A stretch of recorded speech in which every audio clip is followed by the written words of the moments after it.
Muy bien, pues a ver cómo siguen las cosas, a ver si ponemos la otra versión presencial nosotros también.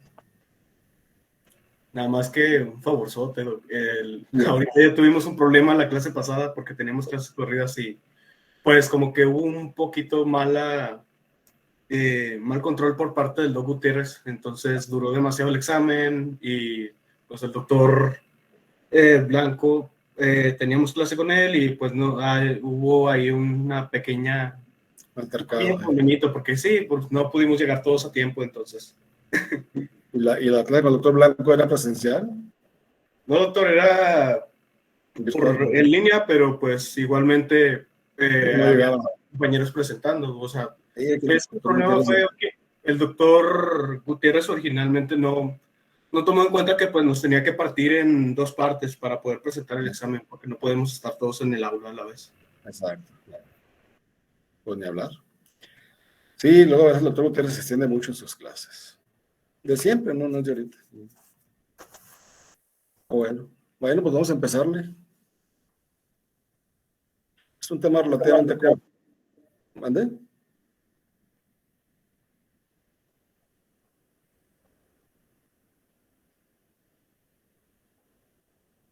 ¿Ya comparto, doctor? Ya, Jani, vamos a empezarle para que ya se vayan a descansar. Muy bien. De tanto ajetreo en la mañana, pues. Muy bien.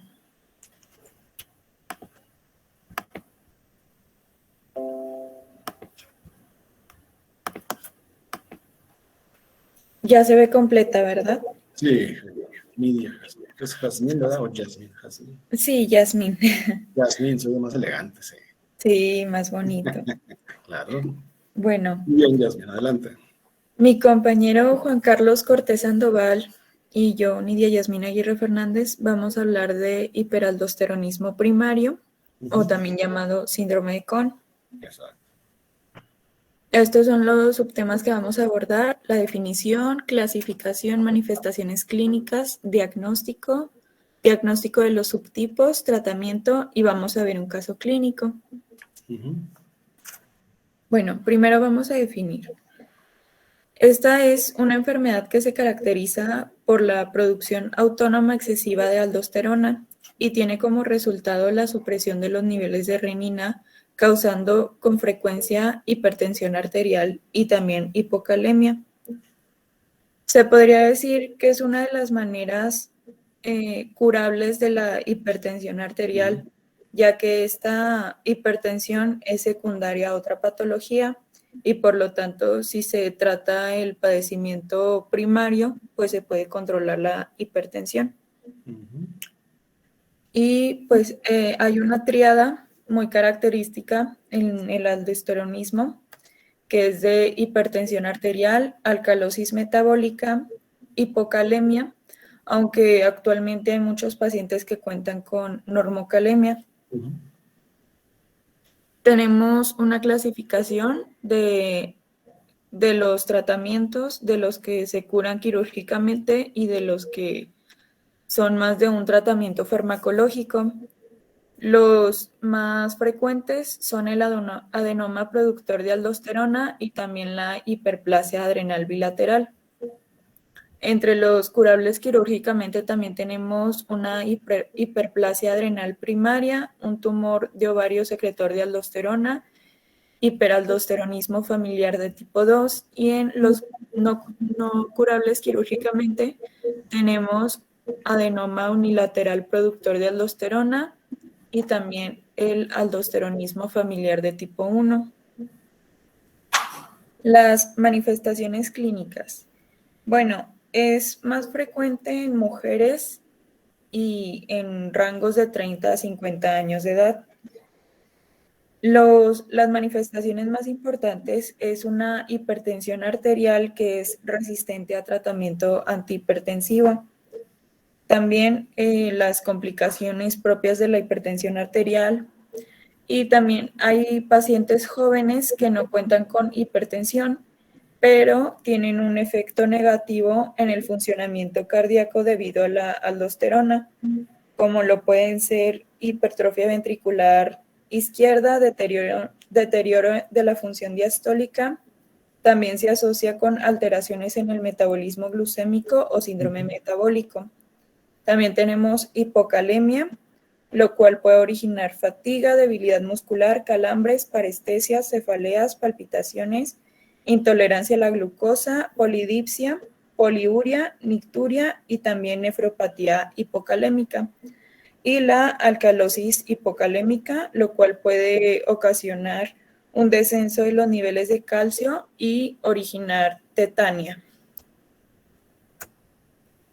Ahora, respecto al diagnóstico, bueno, en los exámenes de laboratorio vamos a encontrar algunas alteraciones que podemos intuir porque ya mencioné, como lo es una alcalosis metabólica, también un aumento de bicarbonato sérico, también un pH urinario alcalino, hipocalemia o normocalemia, según sea el caso, y también podemos encontrar hipomagnesemia. Podemos sospechar de un hiperaldosteronismo primario cuando el paciente cuenta con una presión arterial alta que es resistente a tratamiento farmacológico, también pues una hipertensión mayor a 160/100, hipocalemia, una masa adrenal incidental, una hipertensión de inicio temprano o enfermedad cardiovascular en pacientes menores de 50 años. También en pacientes con hipertensión que tienen un daño de órgano que tiene relación a nivel de la presión arterial, apnea obstructiva del sueño, sobrepeso u obesidad. El diagnóstico que se realiza por elección son las pruebas de tamización y se mide la concentración de aldosterona plasmática con la actividad de renina plasmática, que este cociente en valores normales debe de ser aproximadamente mayor a 25. La concentración de aldosterona plasmática debe de ser de 15 nanogramos sobre decilitro y la actividad de renina plasmática debe de ser menor a 1 nanogramo por mililitro sobre hora. En pacientes con aldosteronismo primario, el cociente se encuentra entre 50 y 100 aproximadamente. También esto, pues, se debe realizar una prueba de confirmación, ya que, pues, muchas veces Perdón, ¿me escucho doble? No, se escucha muy bien. Ok, perdón, es que ¿Por qué? me escuchaba doble. Como eco. Sí, ok.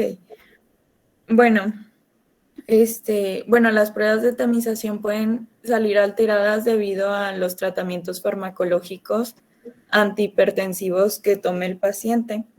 Es por eso que el paciente debe de suspenderlo durante 4 o 6 semanas antes de la prueba o reemplazarlo por alguno que no tenga un efecto tan notorio.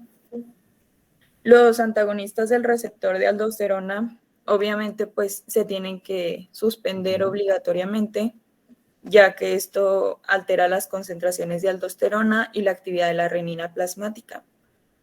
En cambio, pues se pueden sustituir por bloqueadores alfa y antagonistas de calcio, ya que estos no modifican los resultados. También los YECA, los ARA2 y los diuréticos pueden producir falsos negativos, ya que incrementan los valores de renina plasmática. Para realizar una prueba de tamización, se deben de cumplir una serie de requisitos, como lo es que la toma se debe de tomar en la primera hora de la mañana, después de que el paciente haya permanecido quieto durante 1 hora. Los medicamentos antihipertensivos pues se deben de suspender o reemplazar, como ya mencioné, durante 4 o 6 semanas antes de la prueba, y el paciente se debe de encontrar en sedestación u ortostatismo durante al menos 15 o 30 minutos antes de la toma de muestra. También se debe de corregir la hipocalemia y consumir una dieta normosódica durante los días previos. También tenemos algunas pruebas de confirmación para evitar pues un resultado erróneo, como lo es la carga oral de sodio. En esta, la presión debe de estar controlada, al igual que la hipocalemia. Los pacientes van a recibir durante 3 días una dieta suplementada con 10 gramos de cloruro de sodio al día. En el tercer día se va a recoger la orina de 24 horas para determinar la concentración de aldosterona, el sodio y la creatinina. También se mide la concentración plasmática de aldosterona. La excreción de sodio debe de ser mayor de 200 miliequivalentes del día para que haya una sobrecarga. Y también tenemos la prueba de infusión de solución salina, en la cual se administran 500 mililitros de solución salina por hora durante 4 horas y tras un ayuno nocturno prolongado. Los niveles de aldosterona plasmática en pacientes, en individuos sanos, se encuentra por debajo de 5 nanogramos por decilitro. En pacientes con hiperaldosteronismo primario se mantienen niveles mayores a 10 nanogramos por decilitro y en pacientes con hiperaldosteronismo idiopático se presentan cifras entre 5 y 10 nanogramos por decilitro. Tenemos la prueba de supresión con fludrocortisona, la cual es muy parecida a la anterior, solo que primero se mide la concentración de aldosterona plasmática en condiciones basales, se administran durante 4 días fludrocortisona en concentraciones de 0.1 miligramo cada 5 horas y también 6 gramos de cloruro de sodio. Se debe de medir la concentración de aldosterona plasmática en el 5.º día a las 8 de la mañana y la prueba se considera positiva si hay valores de aldosterona plasmática mayores a 6 nanogramos al día.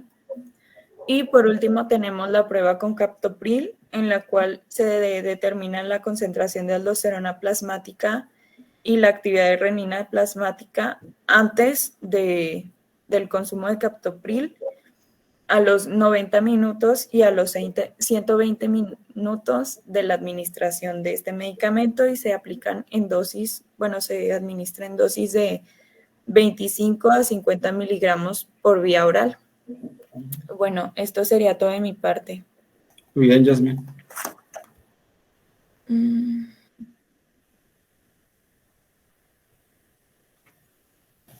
¿Continúo yo?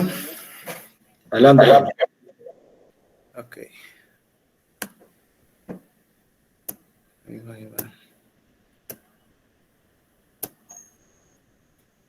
¿Ahí se ve? Empieza a verse. Ahí está, más lo grande. Este es lo grande, ¿verdad? Ahí está ya. Bueno, excelente. Ya se ve, ¿sí me escuchan bien, verdad? Sí. Perfecto, muchas gracias. Bueno, vamos a seguir ahora con el diagnóstico de los subtipos de hiperaldosteronismo primario, ya que una vez que confirmamos el diagnóstico de que hay un hiperaldosteronismo primario, es necesario saber su causa, o sea, su etiología, para poder tomar decisiones terapéuticas, además de que esto se tiene que hacer rápido. Bueno, para esto vamos a utilizar diferentes tipos de pruebas y para hacer un diagnóstico diferencial. Primeramente, la prueba postural. En esta vamos a medir la respuesta a angiotensina 2 y vamos a establecer un diagnóstico diferencial entre el hiperaldosteronismo primario idiopático o si hay un aldosteronoma. Esta prueba consiste en tomar pruebas de aldosterona plasmática, así como la actividad de renina plasmática, con el sujeto acostado y 2 horas después, cuando se encuentra de pie. En pacientes que tienen un hiperaldosteronismo primario, la aldosterona va a aumentar con el cambio de la postura, porque todavía tenemos un poco de actividad del sistema renina-angiotensina. Y en pacientes que tienen un adenoma productor de aldosterona, los niveles de aldosterona van a disminuir. Y esto va a ser junto con los niveles circadianos de la secreción de cortisol. Bueno, ahora tenemos la siguiente prueba, que es una prueba de supresión con dexametasona, ya que ya como hemos visto, los glucocorticoides externos pueden causar una supresión de liberación de hormona adrenocorticótropa. Entonces, esta se emplea para el diagnóstico de hiperaldosteronismo remediable con glucocorticoides.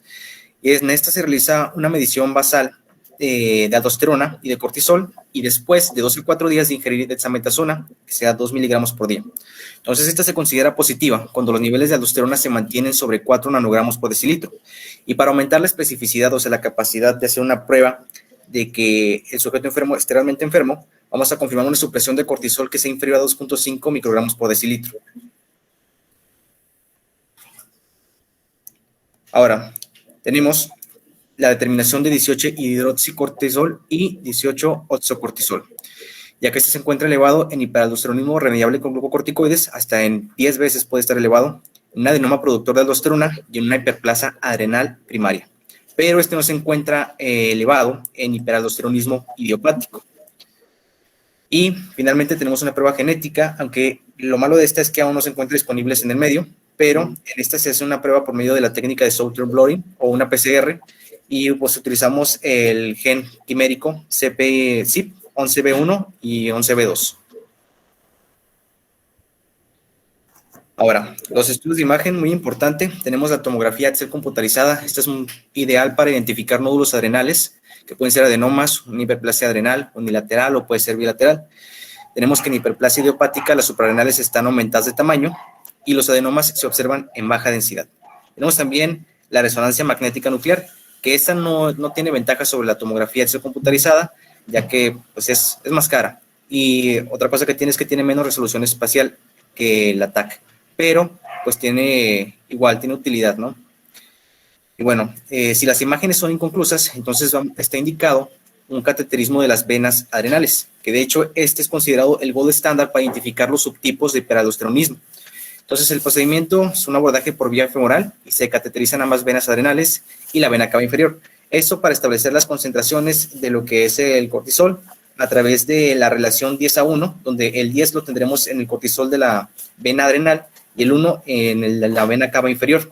Entonces aquí, 30 minutos antes de la cateterización, se inició una infusión de 50 miligramos de corticotropin, que básicamente esta es una hormona sintética de lo que es la hormona corticotropin, o adenocorticotropa, sí. ACTH.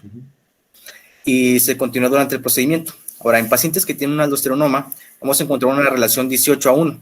Entonces, donde vemos, si hay una relación mayor de 4:1, entonces hay un exceso unilateral de aldosterona. Entonces, esto quiere decir que tenemos ahí un adenoma en uno de una glándula suprarrenal.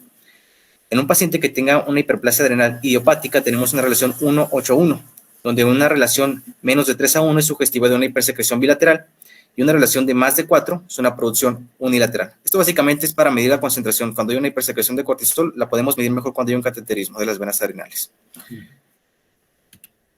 Ahora, aquí vamos a ver ya un esquema del seguimiento del diagnóstico, como lo mencionamos en un principio, lo mencionó mi compañera.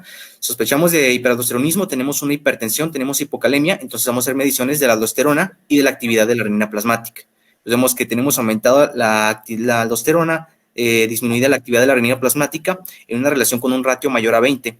Entonces hacemos una prueba confirmatoria, ¿no? Es que ya mencionó mi compañera, una prueba de sodio cargada, una infusión salina, etcétera. Entonces ya confirmando el hiperaldosteronismo, vamos a identificar qué subtipo es, ¿no? Entonces aquí podemos descartar si hay si hay algo maligno, pues.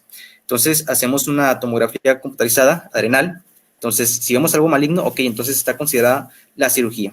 Pero obviamente muy importante, aquí hay que tomar en cuenta de que si es uno o son las dos adrenales, ¿sí?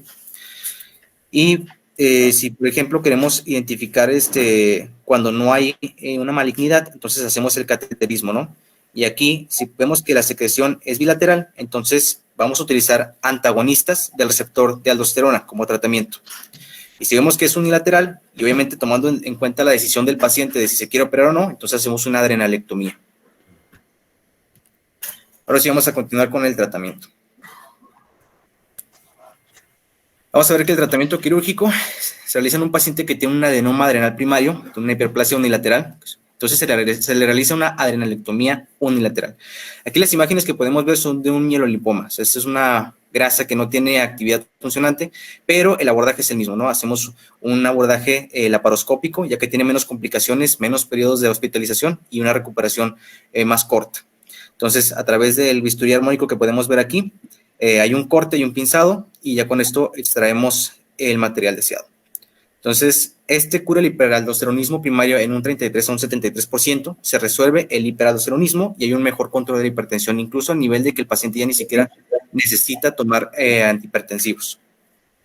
Ahora, esto es muy importante que se realice el diagnóstico porque como esta enfermedad está en relación con el tiempo, entonces, si lo diagnosticamos tarde, pues va a estar con más complicaciones, ¿no? Y la respuesta clínica no va a ser tan buena. Entonces, entre más temprano se realice el diagnóstico y la adrenalectomía, la respuesta clínica va a ser mejor.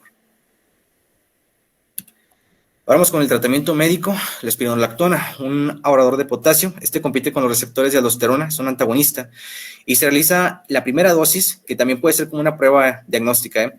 Se administra una dosis de 400 miligramos al día por alrededor de 3 a 4 semanas, ¿sí? O puede ser una prueba corta, de 400 miligramos al día, alrededor de 4 a 6 días. Y con esto, pues, la podemos disminuir de 25 a 200 miligramos al día según los requerimientos del paciente. Y esto va a controlar la presión arterial, así como la hipocalemia. Pero pues tiene efectos adversos, ¿no? Intolerancia digestiva, ginecomastia, disfunción eréctil, disminución de la libido, irregularidades menstruales. Pero tenemos otro fármaco que es un nuevo antagonista selectivo del receptor mineralocorticoide, que es la eplerenona, donde podemos utilizar dosis entre 50 miligramos al día y 400 miligramos al día. Y aquí pues aquí tenemos un nombre comercial, Inspra, de Pfizer, 25 miligramos. También tenemos la milorida del triamtereno, que son bloqueadores del canal epitelial de sodio. Estos impiden la retención del sodio y la pérdida de potasio. Tenemos que entonces las dosis para milorida son de 50 miligramos al día y 20 miligramos al día repartidos en 2 tomas. Y triamtereno, 100 miligramos cada 12 horas. Normalmente el triamtereno lo encontramos junto con hidroclorotiazida, que es un diurético tiacídico. ¿Sí me escucho todavía?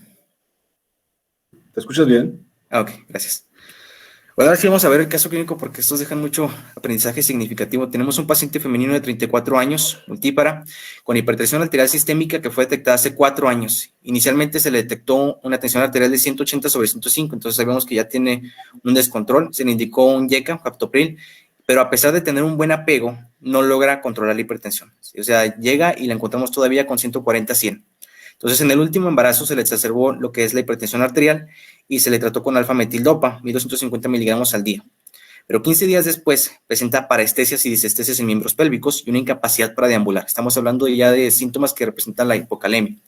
Entonces, al hospitalizarse encontramos que tenemos un potasio por debajo de 7.5, que es en el rango mínimo que debe estar el potasio. Tenemos ya 1.5 milequivalentes por litro y además tenemos un descontrol hipertensivo. Entonces podemos fijarnos que, importante, parestesias, disestesias, una hipertensión que no es controlable con medicamentos antihipertensivos y pues el potasio, ¿no? Ya los laboratorios. Entonces tenemos que ante la resonancia magnética hay una tumoración en la suprarrenal izquierda, ¿sí? Entonces se le realiza una adrenalectomía, abordaje laparoscópico, se manda a patología y entonces se confirma que es un aldosteronoma. ¿Sí? Entonces al momento de quitárselo, observamos la evolución del paciente y vean cómo mejora lo que es el potasio, ¿sí? Tenemos un sodio normal ya de 140 miliquivalentes por litro, la aldosterona ya normal, 7 nanogramos por decilitro, y una actividad plasmática renina 2.15 y una relación de aldosterona y renina-angiotensina de 3.3. Y así como una tensión arterial de 120 con 70 miligramos, 120 sobre 70 milímetros de mercurio. Y esto sin un tratamiento antihipertensivo, o sea que con esto se curó la paciente. Y pues esto sería todo de nuestra parte. Muy bien, Carlos. Y Jasmine. Muy bien, fue un buen resumen. Bueno, ¿alguien quiere comentar algo o agregar algo? Bueno, entonces el aldosterona, el aldosteronoma o hiperaldosteronismo. Miren, aquí son patologías poco comunes, pero son importantes, porque ya lo dijeron sus compañeros, hay que remarcarlo. La hipertensión arterial sistémica, o sea, cada vez hay más gente con hipertensión arterial sistémica y en jóvenes también. La que es la clásica o la mayor parte de ellas es multifactorial, o sea que no tiene causas. Ya verán en cardiología, o ya lo saben, aquí lo vamos a decir también. La hipertensión arterial sistémica es multifactorial, o sea, no tiene una causa específica. Obesidad, la diabetes influye, el tabaquismo, el sedentarismo, las hiperlipidemias, todo lo que hemos comentado como factores de riesgo. para enfermedad cardiovascular o cerebrovascular. Y entonces, estos factores conllevan a que pueda el paciente tener hipertensión arterial, amén de la quizá carga genética que pueda traer. Pero de todo el universo de pacientes hipertensos, ¿verdad? Alrededor del 10% son de hipertensión arterial secundaria. Es decir, que no es la causa multifactorial como la que es la mayor parte de los hipertensos. Y aquí las causas endocrinas, o sea, las causas endocrinológicas de hipertensión arterial secundaria tenemos que tenerlas muy presentes, porque no, vamos, por ejemplo, el aldosteronismo primario, pues es alrededor del 0.5% de todos los hipertensos, o sea, es poco frecuente.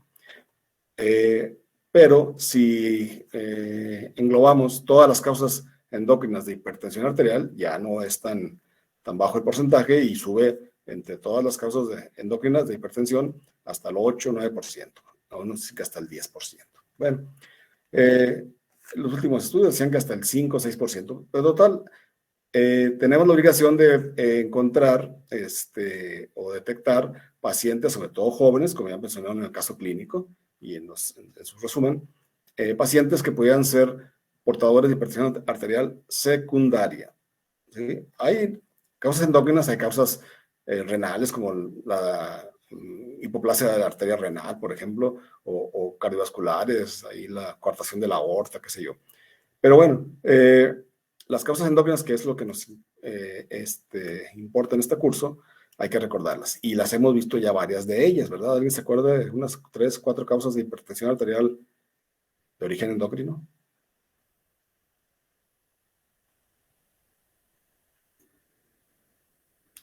¿No? ¿Nadie? Puede haber ¿Ande? Ahora sí yo eco, perdón. hipotiroidismo y en No, hipertiroidismo también. Y al revés, ¿no? el que acabamos de mencionar, hiperaldosteronismo. Sí, pero el hipo no, el hipertiroidismo, ¿verdad, Jasmine? El hipotiroidismo tiende a la hipotensión arterial. Pues hipertiroidismo es uno, está bien, el aldosteronismo que ahorita mencionaron. Pero hay más causas de hipertensión arterial de origen endocrino, que son potencialmente curables, como el caso clínico que presentó Carlos. ¿Cuáles otras? ¿Ya no se acuerdan de las causas endócrinas de hipertensión arterial? ¿Qué tal se los preguntan en el Doctor, Mándeme. ¿el síndrome de Cushing no entraba también en el Claro que sí, el Cushing, acabamos de ver el síndrome de Cushing, puede cursar con hipertensión, puede ser el cortisol, puede subir los niveles de hipertensión. Sí, el Cushing, ¿de acuerdo? Entonces, hipertiroidismo, Cushing, aldosteronismo primario, ¿qué más? Otras dos, díganme. La acromegalia, por supuesto, la acromegalia, claro que sí, nadie. ¿Y cuál otra? Un fiocromocitoma. El fiocromocitoma, que lo veremos mañana, que también está incluido en eso. Sí, Sofía, de acuerdo. Y el hiperparatiroidismo, ¿se acuerdan del hiperparatiroidismo? Entonces, fíjense, ahí son como 6 causas endócrinas de hipertensión arterial. Y entonces ya no es tan bajito el promedio, el porcentaje, quiero decir, de causas de hipertensión arterial secundaria. Algunas son muy distintivas, como la acromegalia, ya se acuerdan, la fascia acromegálica, o el hipertiroidismo con la enfermedad de Graves, con el exoftalmos y el bocio. ¿Sí? El Cushing no se diga, ¿verdad? Con la cara de luna llena, la jiba, las esterías, etcétera, que hemos mencionado. Pero hay patologías que no tienen rasgos distintivos, como el hiperparatiroidismo, aldosteronismo primario, ¿ok? Ellos, pues no tienen así rasgos distintivos físicamente en las fases para poder decir, este paciente tiene aldosteronismo. Pues no, ¿verdad? O tiene hiperparatiroidismo. Tampoco podemos saber. Es más fácil en el bocio, ¿verdad? En el Cushing, en la acromegalia. Y entonces, pues, desea, el punto de estos 2 temas del día de hoy mañana es recordar que estos 2 temas están incluidos dentro de las causas endócrinas de hipertensión arterial potencialmente curables y no catalogarlos, con el caso de una mujer de 34 años, hipertensa, pues, es hipertensa, a lo mejor por los embarazos, etcétera, y así se puede dejar hasta que empieza con problemas por la hipocalemia. Entonces, el punto es de que tenemos que tener siempre sospecha clínica, sobre todo en pacientes jóvenes que tienen hipertensión arterial. Estamos obligados a descartar. Vamos, la hipocalemia espontánea, que ya mencionó su compañera, es relativamente frecuente. Sí es cierto que algunos pacientes se presentan con normocalemia, pero son los menos. Por lo general, el paciente tiene hipertensión e hipocalemia espontánea, es decir, no inducida por diuréticos. Por eso hay que retirarlos cuando hay que hacer los estudios correspondientes. Y entonces, pues, en pacientes jóvenes, porque, vamos, hay pacientes que tienen, por ejemplo, mucho trabajo físico y están con diaforesis continua durante el día, más en días de verano, pues pueden tener hipocalemia por esa causa, pero tendremos que descartar todas estas situaciones. Hay otra patología que se llama la parálisis hipocalémica familiar, que también puede causar puede cursar con hipocalemia, por supuesto, y trastornos generales como pues, las parestesias, disestesias, calambres, hasta llegar a la franca dificultad para mover las extremidades. Entonces, pues, en estos pacientes, pues no está por demás, si un paciente es hipertenso joven, no estudiado, pues iniciar los pasos primero, ¿verdad? Con los niveles de aldosterona, potasio, sin el efecto del diurético, y si empieza a tener una sospecha de que puede ser un aldosteronismo, pues entonces ya hacer estudios de imagen, sobre todo en el abdomen, y para buscar sobre todo la TAC o resonancia, para poder tratar de encontrar eso. Ahora, ese famoso incidentaloma que mencionó su compañera no es infrecuente, ¿eh? A veces están haciendo estudios de ultrasonido porque la persona o la mujer tiene dolor ahí y piensa que puede tener colecistitis. Pues sí, sí tiene piedras en la vesícula, tiene colecistitis litiásica, pero encuentran que hay una tumoración en la región de las suprarrenales. Entonces incidentalmente se encontró esa masa, por eso se le llaman incidentalomas. Eso también hay que tenerlo presente. Bueno, y estos obviamente son candidatos a seguir su estudio, ¿verdad? Ya más a fondo, para ver si tiene algún problema de aldosteronismo. Entonces, esa es la importancia de esta patología, de tratar de encontrarla a tiempo, como dijo su compañero. Entre más temprano se hace el diagnóstico, el pronóstico es mucho mejor, por supuesto. Bueno, muy bien, pues yo creo que no hay más que agregar. El resumen estuvo muy bien. ¿Alguien quiere agregar algo? Pues, bueno, yo algo que en las pruebas diagnósticas, no como tal una diagnóstica sola, sino de apoyo. Sí. También, si el paciente pues nos llega a urgencias, podemos utilizar un electrocardiograma. Entonces, claro, vemos que en la hipocalemia se ve mucho que hay un desnivel en el segmento ST. Okay, claro. Entonces, igual no confundir, ¿verdad? Porque a lo mejor puede ser que una isquemia miocárdica, pero de todos modos, pues la clínica manda y pues con eso también podríamos contribuir ahí. Sí, de acuerdo. Sí, pero evidentemente el paciente puede no tener dolor torácico, o sea, ANGOR, y tener trastornos, o sea, alteraciones en el trazo electrocardiográfico y sugerir que tiene trastorno metabólico, por supuesto. Sí, claro que sí, Carlos. Muy bien. ¿Algo más? Bueno, pues si no hay otro comentario, pues aquí le dejamos por hoy. Mañana vemos feocromocitoma, con la otra causa de hipertensión secundaria endocrina. Bien. Bueno, pues entonces aquí dejamos, esperemos ya váyanse a descansar, ya que pasó el altercado entre el doctor Blanco y el doctor Gutiérrez. Gracias, doctor. ¿Dónde les puedes, jóvenes? Hasta mañana, doctor, gracias. Gracias. Gracias. Hasta mañana, doctor. Que les va bien. Hasta mañana, cuídense mucho.